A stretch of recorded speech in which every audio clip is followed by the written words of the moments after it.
Okay, so we are going to look here at a character description and we're going to analyse it in detail to pick out key things that we could comment on.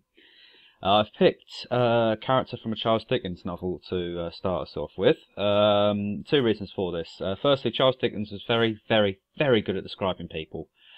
Secondly, you may well be asked to analyse older literature from the 19th century in your exam, so it's good to make a start on that now, really.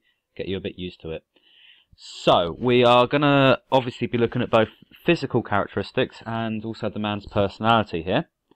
We're going to be starting off by looking at his actions. Then we're going to have a look to see if there's any dialogue. There isn't in this, really. And finally, we're going to be looking at word choice. So, we'll start off by looking at actions. Well, the final part here is him standing before the fire, so it's telling us where he's standing.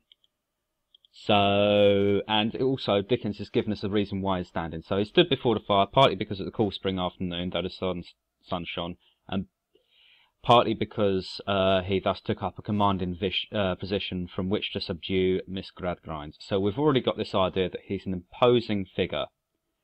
He is in a cold environment, so obviously he's standing by the fire to keep warm, but he also wants to really impose his will on someone else. He wants to dominate. He really is a very sort of domineering, aggressive character, and we get that just from looking at his action there. So that's quite interesting. Now obviously that's a detail about his personality. Now we can have a look at the dialogue. Well, there's no dialogue in this section really, so we can leave that bit and move straight on to word choice. So I'm going to start by looking at his physical characteristics and how he describes his physical characteristics first. So he's described here as a big, loud man with a stare and a metallic laugh. So instantly we're getting the impression of someone who is larger than life.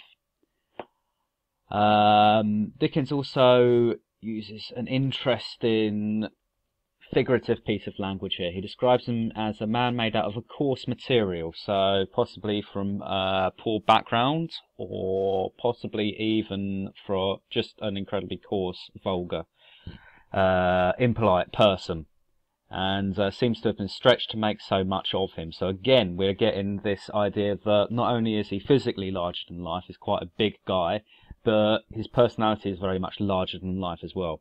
And again, we've got the great puffed head and forehead and swelled veins in his temples, and such a strained skin to his face that it seemed to hold his eyes open and lift his eyebrows up. So again, we are getting this idea of this really quite a large, fat, red-faced man, and again, inflated like a balloon there. So we've got some interesting ideas of what he looks like. So let's have a look now at his personality. So how is his personality described in this? And I'll do that in a different colour. I'll do that in orange. So, a man who could never sufficiently vaunt himself a self-made man. Now that may take you a couple of readings to actually understand what he's getting at here, if you're not used to reading Dickens. So he could never get enough of himself, really. He could never tell... He keeps on telling people that he's a self-made man. He's pulled himself up by his own bootstraps. He's proclaiming his old ignorance and his old poverty. So he's always loudly boasting about the roots that he came from and how he made a man of himself.